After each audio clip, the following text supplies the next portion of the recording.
যিটো কাম আজমলে কৰিছে সেই কামটো হিমন্ত বিশ্ব শৰ্মা ডাঙৰীয়াই কিয় কৰিব নোৱাৰে? উজনি অসমত আজি কিছুদিনৰ পৰা মিয়া খেদাও এটা অভিযান চলি আছে। মিয়াবিলাকক খেদিব কৈছে, ওলাই আহিব দিছে। সেই মিয়াবিলাক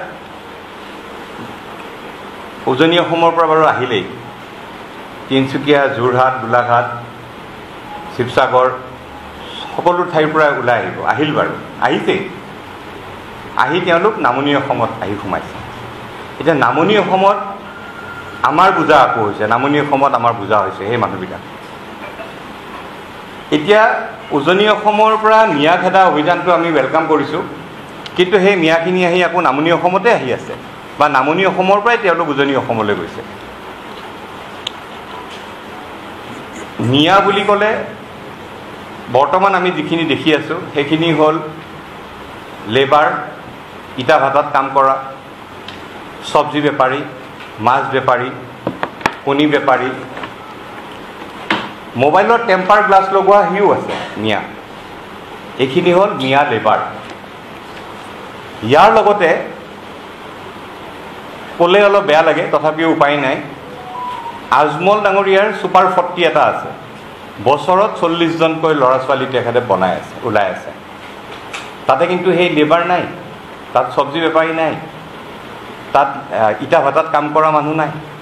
তাত আছে ডক্তৰ, ইঞ্জিনিয়াৰ, IAS, IPS। আজি শিৱসাগৰৰ পৰা মিয়া খেদিছে, আমি ঠিক ভাল পাইছোঁ, কিন্তু তাৰে এজন শিক্ষিত মিয়া যেতিয়া IAS হ'ব, IPS হ'ব আৰু শিৱসাগৰ ডিষ্ট্ৰিক্টৰ SP হ'ব, তেতিয়া খেদিব পাৰিবনে?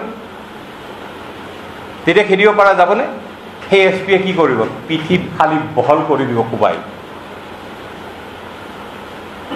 ডিব্ৰুগড় মেডিকেল কলেজৰ ডক্টৰৰ হেডজন তেনেকুৱা এজন মিয়া হ'ব। আজি আজমল ফাউণ্ডেশ্যনে 400 কিমানটা ডক্টৰ এইবাৰ ৰিক্ৰুট ওলাইছে।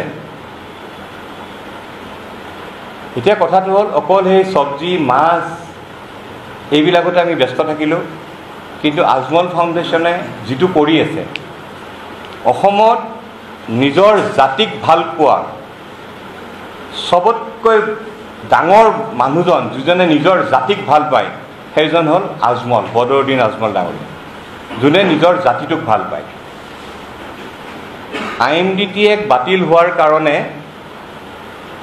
AIUDFৰ জন্ম হৈছিল। তেওঁলোকে কৈছিলে যে আমি আমাৰ জাতিক সুৰক্ষিত কৰিম, আৰু আমি তেতিয়া প্ৰতিবাদ কৰিছিলোঁ যে মিয়া সুৰক্ষাৰ কৰাৰ কাৰণে IMDTAক বাতিল হোৱাৰ কাৰণে AIUDFৰ জন্ম হয়ো। সেইটো মুছলিম বাংলাদেশীখিনিক সুৰক্ষিত কৰিবলৈ AIUDFৰ জন্ম। যদি আজি AUDF মুছলিম বাংলাদেশীক ৰক্ষা কৰাৰ কাৰণে AUDFৰ জন্ম, আৰু AUDF যদি জাতিদ্ৰোহী হয়, তেতিয়াহ'লে হিন্দু বাংলাদেশীক ৰাখিব বিচৰা AGP BJP কি হ'ব? AGP BJP কি হ'ব? আমাক সেইটোও লাগিব জানিবলৈ, আমি ক'ব লাগিব। এতিয়া আমি ক'ব বিচাৰিছোঁ, আজমল ফাউণ্ডেশ্যনে যদি অসমীয়া ল'ৰাক, মই অসমীয়া বুলিয়ে কৈছোঁ, কাৰণ তেওঁলোকৰ 71ৰ আগৰ অসম চুক্তিৰ আধাৰত তেওঁলোক অসমত আছে, আৰু অবৈধভাৱেও তেওঁলোক আছে, কিন্তু তেওঁলোকৰ ভোটাৰ ID আছে, আধাৰ কাৰ্ড আছে, ৰেচন কাৰ্ড আছে, চব আছে তেওঁলোকৰ। যিহেতু NRCখন এতিয়ালৈ হৈ উঠা নাই, তেওঁলোক ভাৰতীয় বুলিয়ে আমি গণ্য কৰিব লাগিব। কিন্তু তাৰ মাজতো তেওঁলোকৰ কাৰণে এই আজমল ফাউণ্ডেশ্যন, আজমল ডাঙৰীয়াই যিখিনি কৰি আছে, সেইটোৰ কাৰণে আমি চেলুট দিব লাগিব সেই মানুহজনক। যিটো কাম আজমলে কৰিছে সেই কামটো হিমন্ত বিশ্ব শৰ্মা ডাঙৰীয়াই কিয় কৰিব নোৱাৰে? আমি সেই কথাটো কৈছোঁ। হিমন্ত বিশ্ব শৰ্মা ডাঙৰীয়াক আমি দেখি আহিছোঁ আজি অত বছৰৰ পৰা, মিয়া বুলি কৈ থাকে, কথাই কথাই মিয়া বুলি কয়। হিমন্ত বিশ্ব শৰ্মাই কিয় এই কামটো কৰিব নোৱাৰে? কিয় 50জন অসমীয়া ল'ৰা ছোৱালীক তেখেতে ফাউণ্ডেশ্যন খুলি পেলাই, দেউতাকৰ এটা ফাউণ্ডেশ্যন আছে, তেখেতৰ পিতৃৰ এটা ফাউণ্ডেশ্যন আছে, সেই ফাউণ্ডেশ্যনত কিয় 40টা বা 50টা অসমীয়া ল'ৰা, যোন UPSC ক্ৰেক কৰিব, IAS হ'ব, IPS হ'ব, ডক্টৰ হ'ব, ইঞ্জিনিয়াৰ হ'ব, আমাৰ অসমত শাসন কৰিব, কিয় কৰিব নোৱাৰে? কাৰণ তেখেত ৰাজনীতিবিদ, তেখেতে নকৰে। তেখেতৰ পৰিবাৰে কিয় কৰিব নোৱাৰে? তেখেতটো এগৰাকী মহিলা উদ্যোগী মহিলা ৰিণিকী ভূঞা শৰ্মা।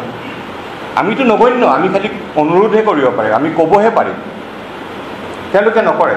আমি দেখিছোঁ ইয়াতে জয়ন্ত বৰুৱা, স্বাধীন প্ৰতিদিন গোষ্ঠীৰ মালিক জয়ন্ত বৰুৱা, এজন অসমীয়া, অসমক ভালপোৱা এজন অসমীয়া উদ্যোগী মহিলা, আমাৰ মুখ্যমন্ত্ৰীৰ পত্নী ৰিণিকী ভূঞা শৰ্মা, তেখেতে কিয় কৰিব নোৱাৰে? আপোনালোকৰতো ইনকামিং হৈয়ে আছে, আমি দেখি আছোঁ আপোনালোকৰ আজি অত বছৰৰ পৰা ইনকামিং হৈ আছে। অলপ জাতিটোৰ কাৰণে আউটগয়িং নকৰে কিয়? অলপ পইচা খৰচ কৰক জাতিটোৰ কাৰণে।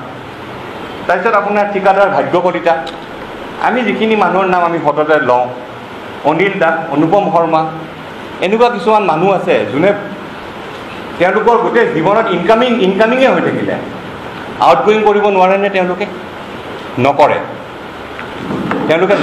প্ৰত্যেক জেহেদৰ প্ৰজেক্ট চলি আছে, তাৰে কাষৰ মানুহবিলাকেও অসন্তুষ্টি প্ৰকাশ কৰিছিলে আৰু তেওঁলোকে ওলাই আহিছে বহুত জেগাত। এতিয়া কথাটো হ'ল, প্ৰত্যেক জেহাদৰ যেতিয়া আৰম্ভ কৰিছিলে তেতিয়া তেওঁলোকৰ 3টা প্ৰজেক্ট আছিলে। প্ৰত্যেক জেহাদৰ মালিকৰ বাপেক যেতিয়া GMDAৰ চেয়াৰমেন হ'ল নেকি, তেতিয়াৰ পৰা আজিলৈ তেওঁলোকৰ 25টা নে 30টা প্ৰজেক্ট। এতিয়া এনেকুৱা ধৰণৰ কিছুমান কথা তেখেতৰ পত্নী, ল'ৰা ছোৱালীৰ গোটেই অসমত যিটো হাৰত মাটি বাৰী কিনিছে, সেইবিলাক কথা কৈ শেষ কৰিব নোৱাৰি। তাৰ কাৰণে আমি এটা জেহাদে ঘোষণা কৰিছোঁ। সময় লৈ আমি সকলো তথ্য ৰাজহুৱা কৰিম আৰু প্ৰত্যেক জেহাদৰ ক্ষেত্ৰত আইনী প্ৰক্ৰিয়াৰ মাজেৰে আমি যাম।